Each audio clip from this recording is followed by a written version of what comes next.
दोस्तों वीडियो को एक लाइक और चैनल को सब्सक्राइब जरूर करें, क्योंकि आपका लाइक और सब्सक्राइब हमारे लिए बहुत ही महत्वपूर्ण होता है। अरे सुनती हो, अरे ओ भाग्यवान। 60 साल के दौलत राम ने अपनी पत्नी ज्योति को आवाज लगाई। नहीं, कान में रुई डाल रखी है। मीठा सा ताना देते हुए ज्योति ने रसोई से जवाब दिया, अरे भाग्यवान, कभी तो मुझे भी समय दिया करो। मेरे पास भी 2 घड़ी आकर बैठा करो।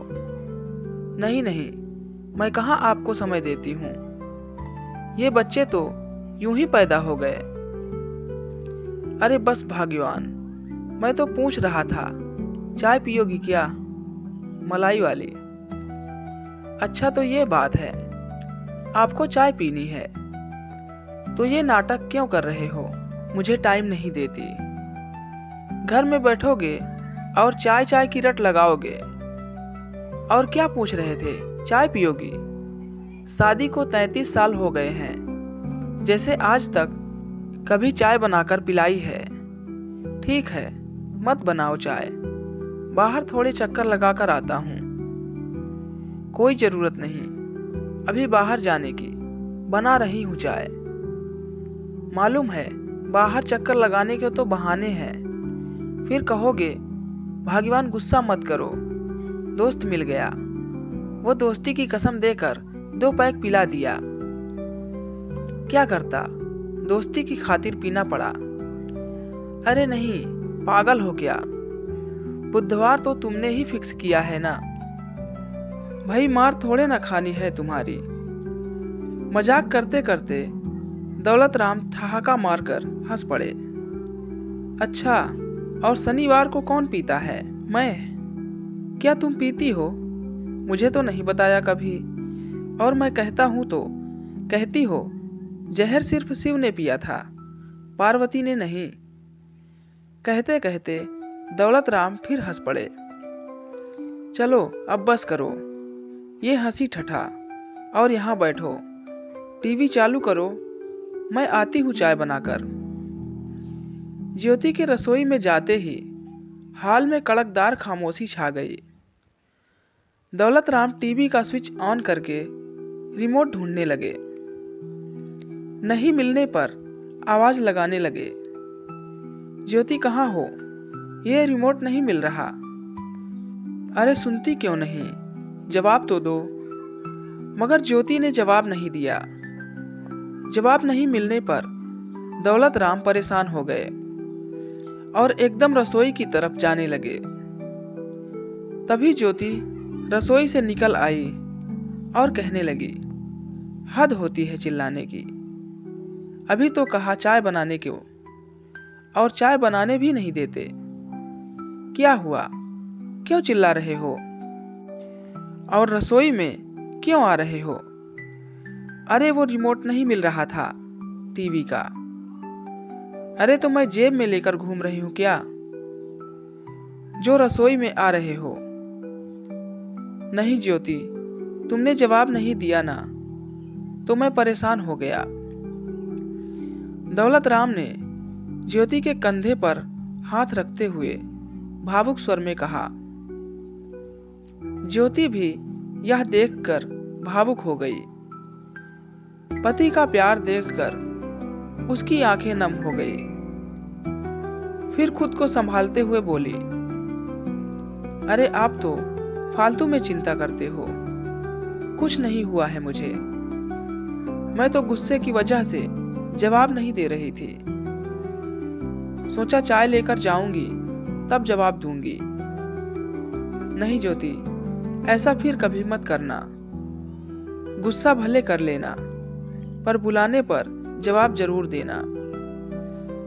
दौलत राम का इतना प्यार देखकर ज्योति की आंखों में पानी आ गया और कहने लगी, चलिए चलकर बैठिए, मैं चाय लाती हूँ। दौलत राम ने हामी भरी और हॉल में जाकर फिर रिमोट ढूंढने लगे। रिमोट मिलने पर सोफे पर बैठ गए और टीवी चालू कर दी। ये लीजिए आपकी चाय, पापड़ और गुड़ वाली सेव। अरे वाह, क्या बात है, दिल खुश कर दिया। अरे यह क्या, चाय में मलाई नहीं डाली? नहीं, आपको डॉक्टर ने मना किया है मलाई खाने को। पर तुम्हें पता है ना, चाय में मलाई मुझे कितनी अच्छी लगती है। हाँ तो क्या करूं? नहीं मिलेगी, मतलब नहीं मिलेगी। चुप करके चाय पी लो, नहीं तो ये भी ले जाऊं। अरे स्वीटी जानू, मेरी डार्लिंग, आधा चम्मच मलाई डाल दो ना। मलाई बिना चाय अच्छी नहीं लगेगी। हे मेरे परमात्मा, इस 60 साल के बुढ़े को सुमति दो। मैं तो समझा समझा कर थक गई हूं। ठीक है बुढ़े की बुढ़ी, अब जाओ और मलाई लेकर आओ। ज्योति रसोई में गई और मलाई लेकर आई और कहा, ये लो मलाई। तौबा, दुनिया सुधर गई, पर आप न सुधरोगे। दोनों चाय पीने लगे और टीवी देखने लगे। हॉल में फिर खामोशी छा गई। चाय पीते पीते दौलत राम ने रिमोट उठाया और चैनल चेंज कर दिया तो ज्योति को गुस्सा आ गया। अरे ये क्या किया? अच्छा भला चल तो रहा था, चेंज क्यों कर दिया? आप क्या जानबूझकर मुझे तंग करते हैं क्या? मेरा शांति से बैठना आपको पसंद नहीं क्या? नहीं, हाँ ज्योति, ये सच है, मुझे जब तक तुम्हारी आवाज नहीं सुनाई देती मैं बेचैन हो उठता हूँ। इसलिए मैं तुम्हें जानबूझकर छेड़ता हूँ। तुम्हारी आवाज से ही घर घर लगता है। मैं डर जाता हूँ, कहीं तुमसे बिछड़ना पड़ा तो मैं अकेले जी नहीं पाऊंगा। इतनी उम्र गुजर गई पर मैं तुमसे कभी नहीं कह पाया, पर आज मैं तुमसे जरूर कहूंगा। ज्योति अवाक सी देखती रह गई। दौलत राम सोफे से नीचे उतरकर जमीन पर घुटनों के बल बैठ गया और ज्योति का हाथ में लेकर कहने लगा, हाँ ज्योति, मैं तुमसे शादी के 33 सालों में कभी नहीं कह पाया। आज मैं कबूल करता हूँ कि मैं तुमसे बहुत प्यार करता हूँ, और आज से नहीं, जब मैंने पहली बार तुम्हें देखा तब से ही मैं तुम्हें प्यार करने लगा। पर मर्द होने के गुरूर में मैं तुम्हें कभी कह नहीं पाया। मैं तुम्हारे बगैर एक पल भी नहीं रह पाता। तुम हमेशा कहती थी ना, प्यार करते होते तो कभी इजहार भी करते, पर तुम तो हमेशा लड़ाई करते रहते हो।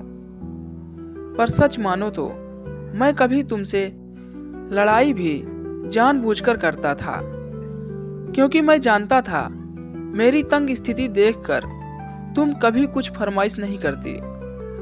मगर लड़ाई में तुम भोलेपन से रोते हुए कह ही देती थी, कभी मेरे लिए खारी बिस्किट लाए हो, कभी मेरी पसंद की मीठी वाली नमकीन लाए हो, और फिर उस दिन घर के लिए क्या लाना है मुझे अंदाजा हो जाता था और मैं पूरी कोशिश करता था।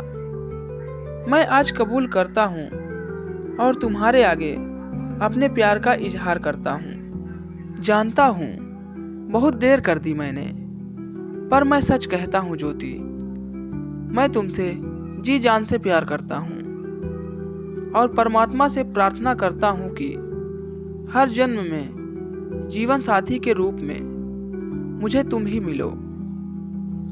लेकिन सुनिए, अगले जन्म में मैं आपका पति बनूंगी। ज्योति के ऐसा कहते ही दोनों हंस पड़े और फिर हंसते हंसते गले मिलकर दोनों रो पड़े। तो दोस्तों, ये कहानी आपको कैसी लगी कमेंट कर जरूर बताइएगा। दोस्तों, कहानी पसंद आई तो वीडियो को एक लाइक जरूर करें और हमारे चैनल पर नए हैं तो चैनल को सब्सक्राइब जरूर करें। तो मिलते हैं अगले वीडियो में एक और नई मज़ेदार कहानी के साथ। तब तक के लिए goodbye and thank you.